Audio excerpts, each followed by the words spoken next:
سر سال 2025 کا آغاز بھی مذاکرات سے ہوا ہے اور 2024 تو ویسے بھی سیاسی لحاظ سے کوئی خاص اچھا نہیں گزرا.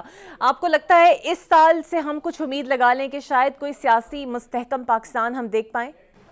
سیاسی مستحکم پاکستان تو اسی وقت ہوگا جب بہت سارے مسائل پر ایک دیرپا بلکہ کیا ایک پرماننٹ مستقل احساس اور سیٹلمنٹ نہیں ہو جائے گی. اور وہ یہ سیٹلمنٹ ہونی چاہیے، یہ احساس ہونا چاہیے، یہ ارادہ ہونا چاہیے اور یہ فیصلہ ہونا چاہیے کہ ایک ادارے کا پاکستان کی سیاست سے کوئی تعلق نہیں، جیسے قائد اعظم نے کہا تھا. اور سیاستدان جو آپس میں کرتے ہیں ان کو اس ادارے کا سہارا نہیں لینا چاہیے اور اس کے نہ پیچھے چھپنا چاہیے نہ اس کے آگے چلنا چاہیے. تو یہ پاکستان کی سیاست تو تبھی مستحکم ہوگی جب یہ فیصلہ ہوگا. چونکہ یہ فیصلہ ہوتا نظر نہیں آ رہا، اس لیے میرا نہیں خیال کہ مستحکم ہوگی سیاست پاکستان کی. بالکل صحیح. اور اعتزاز صاحب، 9 مئی کے ملزمان کو سزائیں ہوئیں اور کچھ کو معافی ملی، لیکن ان میں سے زیادہ تر معافی میجورٹی تو وہی ہے جو پہلے ہی سال 1.5 سال سے قید ہیں اور سزا بھگت چکے ہیں. لیکن مسئلہ ان کا ہے جن کو زیادہ برس کی سزائیں ہوئی ہیں. ان کے پاس سر کیا آپشنز رہ جاتے ہیں؟ یہ تو جیلوں میں منتقل ہو گئے ہیں، آگے عمل کیا ہے؟ کتنے فیصد چانسز ہیں کہ ان کی رہائی بھی ممکن ہو پائے؟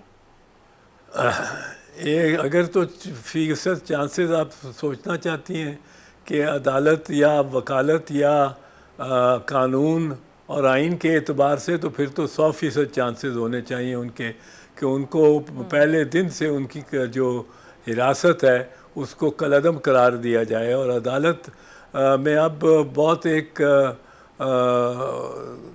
قسم کا ڈرامائی چینج آ چکا ہے اور ایک یہ جو 26ویں ترمیم کے ساتھ ایک بینچ بنا دیا گیا ہے جو سپیریئر ٹو آل بینچز ہے اور وہ آئینی معاملات پر صرف اس کی دسترس ہے، اس کا اختیار ہے کہ وہ فیصلے کرے.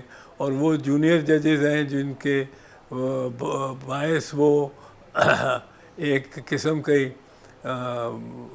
بڑی امیجنیٹو سوچ کی کریشن ہے، کی تعمیر ہے اور تعبیر ہے. وہ ایک کورٹ میں 2 عدالتیں بن گئی ہیں. اور اگر تو ایک کانسٹیٹیوشنل کورٹ علیحدہ بن جاتا جس طرح کہ شریعت کورٹ علیحدہ کورٹ ہے، تو شاید معاملہ اتنا زیادہ نہ بگڑتا بلکہ اس میں کچھ سہولتیں ہی ہو جاتی. لیکن یہ جو کہ چیف جسٹس بھی ہیں اور چیف جسٹس کے اختیارات سے زیادہ اختیارات کانسٹیٹیوشنل بینچ کے 4تھے نمبر پر سینیورٹی کے جج صاحب امین الدین صاحب کے ہیں. تو یہ کچھ اس میں کچھ تیتر کچھ بٹیر والی بات ہو گئی ہے. اور عدالت ہوتی علیحدہ تو ایک علیحدہ اس پہ دسترس اور اس پہ سبقت ہوتی سپریم کورٹ کو.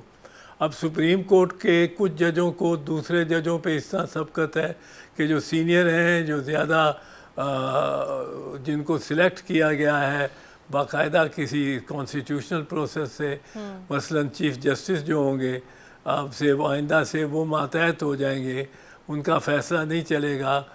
4 نمبر جو جج صاحب ہیں اور شاید اس سے بھی نیچے کے آئندہ میں کبھی بینچ جج صاحب ہوں جو کہ کانسٹیٹیوشنل بینچ کے جج ہیں. تو کچھ ہاچ پاچ ہو گیا اس میں. تو نہ ادھر کے رہے نہ ادھر کے رہے والی بات ہو گئی ہے، جس سے عدلیہ بہت کمزور ہوگی اور بہت ہی زیادہ. آپ دیکھیں کہ جب چیف جسٹس کو اپوائنٹ ہی مقننہ کے ممبر کریں گے اور اس میں عدالتی اور وکالتی کوئی کردار کسی کا نہیں ہوگا اور کا، تو 12 ممبر ایک کمیٹی بنے گی، وہ اپوائنٹ کریں گے. پھر اس میں ظاہر ہے کچھ نہ کچھ ہارس ٹریڈنگ ہوگی، کچھ نہ کچھ